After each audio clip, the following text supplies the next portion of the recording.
जय हिंद दोस्तों। फिर से एक बार आप लोगों को स्वागत है जेपीएससी विद अमन की क्लास में।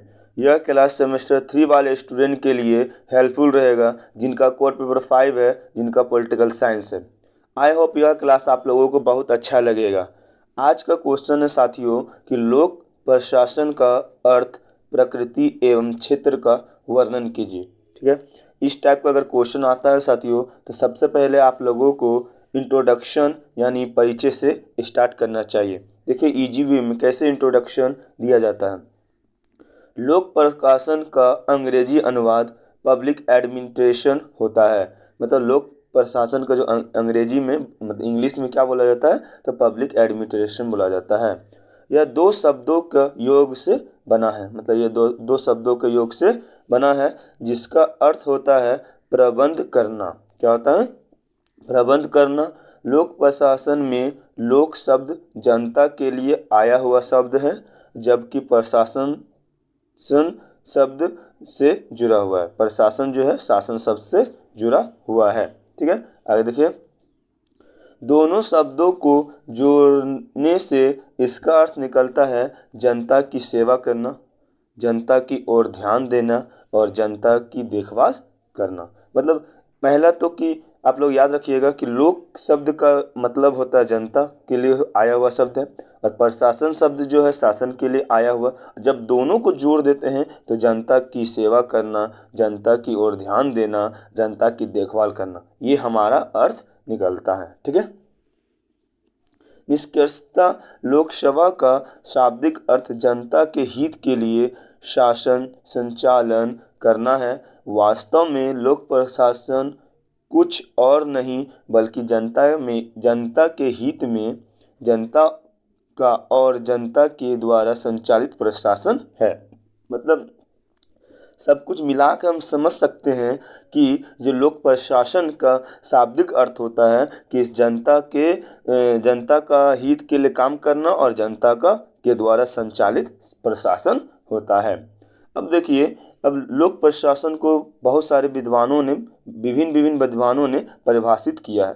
ठीक है आप लोगों का वुडरो विल्सन। कौन है? वुडरो विल्सन के अनुसार लोक प्रशासन विधि या कानून को विस्तृत रूप से कार्यान्वित करने का नाम है, और कानून क्रियान्वयन की प्रत्येक क्रिया एक प्रशासनिक क्रिया है।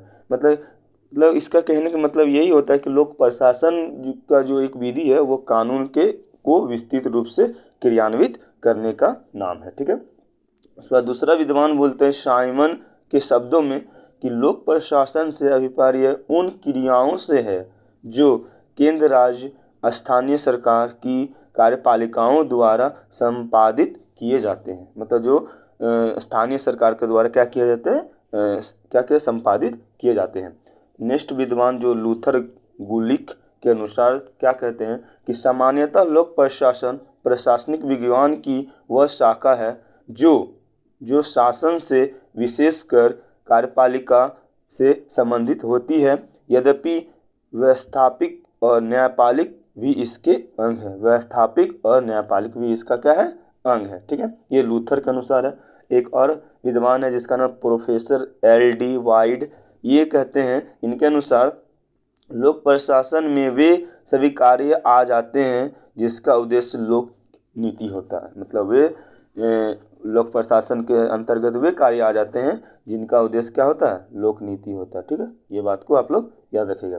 नेक्स्ट देखिए, उपरोक्त परिभाषाओं के आधार पर कहा जा सकता है कि लोक प्रशासन में जनता के हित से संबंधित शासन प्रशासन के कार्यों का अध्ययन किया जाता है। मतलब जितना विद्वान कहे हैं उनके अनुसार हम कह सकते हैं। ठीक है, प्रशासन का क्षेत्र, लोक प्रशासन का जो क्षेत्र है उनके बारे में अब हम लोग डील करते हैं। ठीक है, देखिए लोक प्रशासन के क्षेत्र के संबंध में मुख्य रूप से 4 दृष्टिकोण अपनाए गए हैं। कितना? 4 दृष्टिकोण। पहला है व्यापक दृष्टिकोण, दूसरा है संकुचित दृष्टिकोण, तीसरा पोस्ट कोर दृष्टिकोण और चौथा है लोक कल्याणकारी दृष्टिकोण। तब हम एक एक करके सबको देखते हैं। चलिए सबसे पहले व्यापक दृष्टिकोण को देखते हैं, इसमें क्या क्या है। पहला, लोक प्रशासन के क्षेत्र में व्यापक दृष्टिकोण रखने वाले प्रमुख विद्वान professor L.D. White, professor Nigro, professor B लोबी, प्रोफेसर साइमन आदि आते हैं। मतलब ये सब जो विद्वान है ये व्यापक दृष्टिकोण को मानने वाले हैं। ठीक है, इन विद्वानों का मानना है कि लोक प्रशासन के अंतर्गत सरकार के तीनों अंगों के क्रियाकलापों का अध्ययन किया जाता है। इसमें केवल सरकार की कार्यपालिका शाखा नहीं है। ठीक है, लोक प्रशासन के अंतर्गत सरकार के कार्यपालिका अंग के साथ साथ विधायिका और न्यायपालिका का भी क्या किया जाता है, अध्ययन किया जाता है। इसलिए प्रोफेसर L.D. वाइट ने कहा था कि लोक प्रशासन में वे सभी कार्य आते हैं जिनका उद्देश्य सार्वजनिक नीतियों पर पूरा करना। सार्वजनिक कहने का मतलब है सबके लिए, ठीक है, और उसे लागू करना है।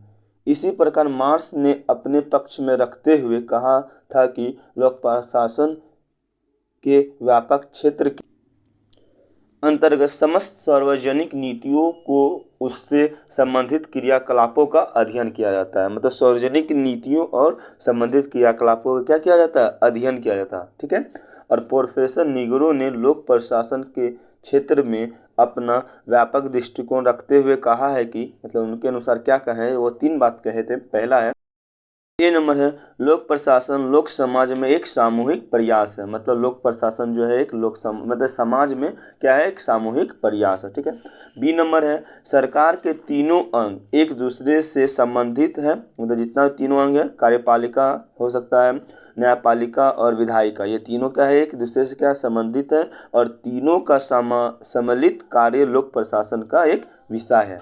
ठीक है, अब देखिए 3 नंबर यानी सी नंबर है कि लोक प्रशासन निजी संगठनों, संरचना और उसका कार्य और उसका उपलब्धियों का अध्ययन किया जाता है। ये किनके अनुसार है, ये आप लोग का ये बता दें, ये किनके कौन बोले थे, ये बोले थे किसके अनुसार, ये प्रोफेसर निगरो के अनुसार है। ठीक है, अब प्रोफेसर निगरो ने ये 3 बात कहे थे। अब देखिए आगे,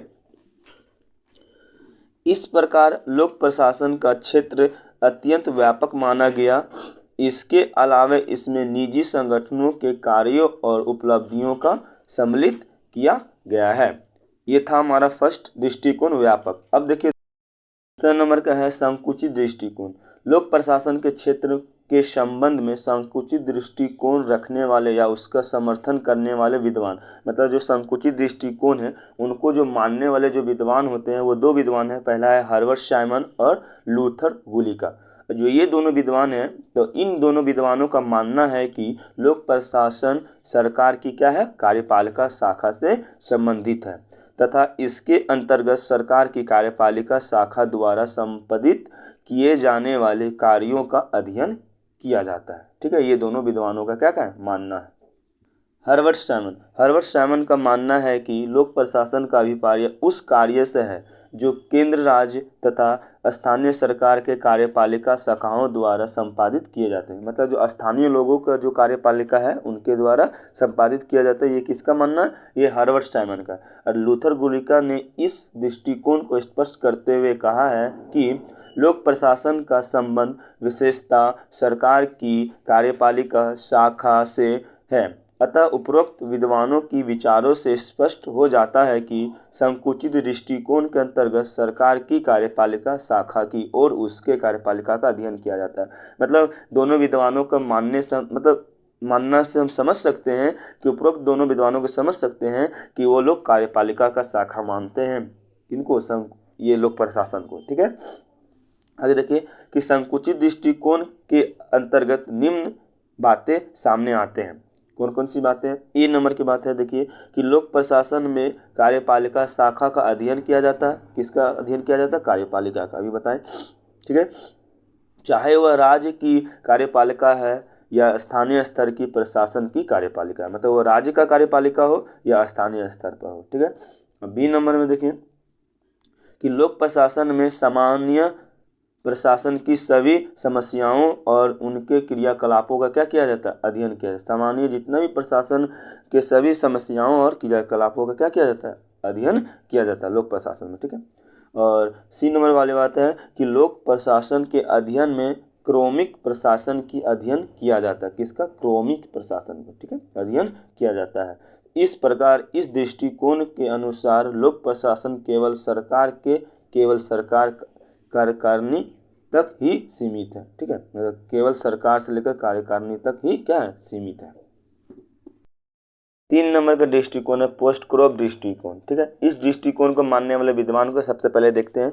वह प्रसिद्ध विद्वान है लूथर गुलिका, प्रोफेसर एल उर्वोक तथा हेनरी फियोल ने लोक प्रशासन के क्षेत्र में जिस दृष्टिकोण को अपनाया उस दृष्टिकोण को पोस्ट क्रॉप दृष्टिकोण कहा जाता है। मतलब ये पोस्ट क्रॉप दृष्टिकोण को अपनाने वाले विद्वान है कौन है, लूथर गुलिका और प्रोफेसर एल उर्वोक तथा हेनरी फियोल। ठीक है, इस दृष्टिकोण के प्रतिपादन लूथर गुलिका मतलब प्रतिपादन को लूथर गुलिका को माना जाता है और पोस्ट क्रॉप के सिद्धांत का वर्णन इस प्रकार से किया जाता है। ठीक है, देखिए पोस्ट क्रॉप में जो आता है पहला आता है पी मतलब प्लानिंग मतलब योजना बनाना, ओ मतलब ऑर्गेनाइजेशन मतलब संगठन करना, एस मतलब स्टाफिंग मतलब कर्मचारी की नियुक्ति करना, डी मतलब डायरेक्टिंग निर्देश देना, सी ओ मतलब कोऑर्डिनेशन मतलब समन्वय करना, आर मतलब रिपोर्टिंग मतलब प्रतिवेदन करना, बी मतलब बजटिंग मतलब बजट का बनाना। अब ये सब बात को हम एक एक करके हम आप लोगों को डिफाइन करेंगे। ठीक है, सबसे पहला वर्ड आता है प्लानिंग। ठीक है, यानी योजना बनाना। ठीक है, लोक प्रशासन में योजना बनाना भी बहुत महत्वपूर्ण है। ठीक है, देखिए प्रत्येक संगठन अपने उद्देश्यों की पूर्ति के लिए और कार्य कुशलता को बनाए रखने के लिए योजना बनाता है। इसके अंतर्गत प्रशासन का दायित्व है कि वह समस्त प्रकार के संसाधनों की यह सही ढंग से उपयोग सुनिश्चित करते हुए योजनाओं करे और इन योजनाओं का निर्माण रूपरेखा कार्यनीतियों का निर्धारण ही प्लानिंग कहलाता है। मतलब प्लानिंग कहने का मतलब है कि प्रत्येक संगठन अपने उद्देश्यों को पूर्ति करने के लिए मतलब कोई भी चीज़ को पूर्ति करने के लिए कार्य कुशलता को बनाए रखने के लिए योजना बनाता है। तो योजना बनाता है और इसके अंतर्गत जितने भी प्रशासन का दायित्व आते हैं वो समस्त प्रकार के संसाधनों की सही ढंग से क्या कहते हैं उपयोग किया जाता है। तो इसी को क्या कहते हैं, प्लानिंग कहते हैं। ठीक है, कोई काम को करने से पहले प्लानिंग बनाया जाता है। ठीक है, दूसरा पॉइंट है संगठन बनाना ऑर्गेनाइजेशन। ठीक है, लोक प्रशासन के अंतर्गत संगठन बनाने का तात्पर्य सत्ता का औपचारिक स्वरूप या किसी प्रकार का गठन करना है और उससे निश्चित लक्ष्य की प्राप्ति करना है। ठीक है, थर्ड नंबर बात आती है कर्मचारियों की नियुक्ति। किसी भी संगठन की सबसे बड़ी पूंजी मानव श्रम शक्ति होती है, अर्थात उस संगठन में कार्य करने वाले लोग होते हैं। किसी भी कार्य की करने के लिए प्रशासन में कर्मचारियों की भर्ती और उनका प्रशिक्षण देना लोक प्रशासन के अंतर्गत कर्मचारियों की नियुक्ति कहलाता है। मतलब कर्मचारियों की नियुक्ति भी एक आता है, एक इम्पोर्टेंट पॉइंट है, ये पोस्ट क्रॉप के अंदर में आता है। 4 नंबर वाली पॉइंट है कि निर्देश देना। प्रत्येक संगठन के उच्च पद पर स्थापित पदाधिकारी अपने अधीनस्थियों को जरूरत के अनुसार निर्देश देते हैं। अधीनस्थियों के मतलब अपने से नीचे पद पर करने वाले काम करने वाले अधिकारियों पर क्या करते हैं, वह निर्देश देते हैं। ठीक है, और उसका मार्गदर्शन करते हैं। लोक प्रशासन में किसी कार्य को व्यवस्थित ढंग से किए जाने के लिए जो निर्देश जारी किए जाते हैं उसे ही क्या किया जाता है, निर्देश कहा जाता है। 5 पॉइंट है समन्वय यानी कोऑर्डिनेशन। किसी भी संगठन के प्रशासन को चलाने के लिए समन्वय आवश्यक है, अतः सभी संगठनों और अधिकारियों के बीच समन्वय होने के कारण ही कार्य में विखराव और अलगाव नहीं दिखाई देते हैं। अतः लोक प्रशासन में समन्वय अत्यंत क्या है, आवश्यक है। समन्वय मतलब बातचीत होना क्या है, आवश्यक है। 6 नंबर का पॉइंट है प्रतिवेदन करना यानी रिपोर्टिंग करना। किसी भी संगठन को व्यवस्थित ढंग से चलाने के लिए निम्न अधिकारियों और कर्मचारियों को अपने कार्य की प्रगति रिपोर्ट अपने उच्च अधिकारियों को देना होता है। मतलब अपना जो छोटा अधिकारी है अपना कार्य को रिपोर्ट जो होता है वो बड़ा अधिकारी को देते हैं। ठीक है, उन्हें अपनी बाधाओं और असफलताओं की जानकारी से अवगत कराना होता है। मतलब बड़े अधिकारी को अपना असफलता को और बाधाओं को अवगत कराना होता है। इसे ही लोक प्रशासन में क्या कहा जाता है, प्रतिवेदन यानी रिपोर्टिंग कहा जाता है। 7 पॉइंट है बजट बनाना। ठीक है, किसी भी संगठन को चलाने के लिए प्रशासनिक कार्यों के लिए वित्त आवश्यकता मतलब वित्त मतलब होता है पैसा की आवश्यकता होती है। संगठन के आय व्यय का हिसाब किताब लगाना लोक प्रशासन में क्या कहलाता है, बजट बनाना कहलाता है। निष्कर्षतः पोस्ट क्रॉप दृष्टिकोण लोक प्रशासन में अत्यंत व्यापक दृष्टिकोण है जो लोक प्रशासन के प्रतिबंधकीय प्रकृति को क्या करता है, स्पष्ट करता है। ठीक है।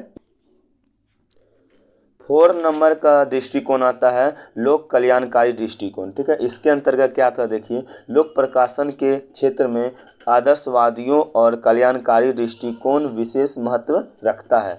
विद्वान के अनुसार वर्तमान समय में लोक कल्याणकारी दृष्टिकोण प्रचलित है। क्या है, प्रचलित है, क्योंकि इसका क्षेत्र अत्यंत क्या है, व्यापक है और इसका लक्ष्य जनहित और जनता की को सुखी बनाना है। मतलब इनका जो लक्ष्य है जनहित और जनता को क्या बनाना, सुखी बनाना है। ठीक है। यहाँ पर आप लोगों को लोक प्रशासन का जो क्षेत्र होता है वो खत्म हो जाता है। अब हम लास्ट में आप लोग इस क्वेश्चन में आप लोग लिख दीजिएगा लोक प्रशासन का महत्व। देखिए कैसे इजी वे में लिखते हैं, लोक प्रशासन का महत्व।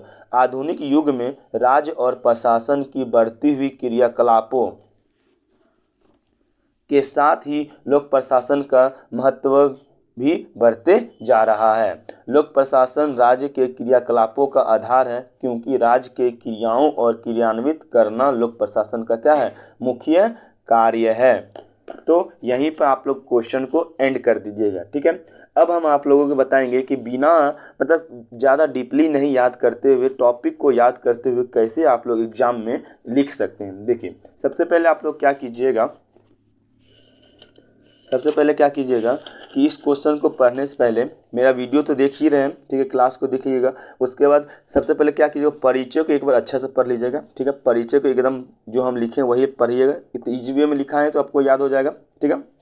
उसके बाद 2-4 विद्वान का बात को याद रख लीजिएगा। ठीक है। विद्वान का बात याद रखने के बाद जैसे कि वुडरो हो गया, साइमन होगा, लूथर हो गया, ये सब का बात को याद रखते हुए आप लोग क्या कीजिए, लोक प्रशासन के क्षेत्र का मुख्य बात को याद कीजिएगा। पहला व्यापक, ये सब याद कर लीजिएगा जो है संकुचित, पोषक, कल्याणकारी।